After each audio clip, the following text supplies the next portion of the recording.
Good afternoon to one and all.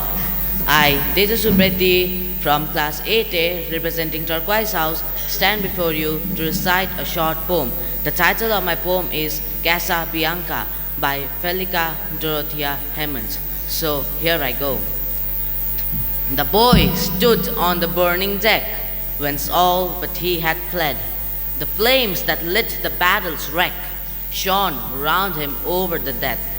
Yet beautiful and bright he stood, as born to rule the storm, a creature of heroic blood, a proud, though childlike form.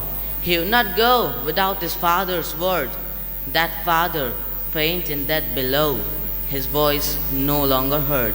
He calls aloud, "Say, father, say, if yet my task is done." He knew not that the chieftain lay unconscious of his son. "Speak, father," once again he cried, "if I may yet be gone." And but the booming shots replied, and fast the flames rolled on.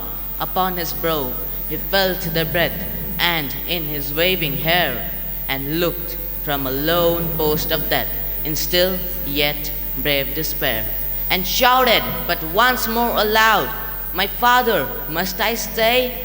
While over him fast through sail and shroud the redding fires made the way. They wrapped the ship in splendor wild, they caught the flag on high, and streamed above the gallant child like banners in the sky. There came a burst of thunder sound. The boy, oh, where was he? Asked of the winds that far around with fragments strewed the sea. With mast and helm and pennon fair, that well had borne their parts. But the noblest thing which perished there was that young, faithful heart. Thank you.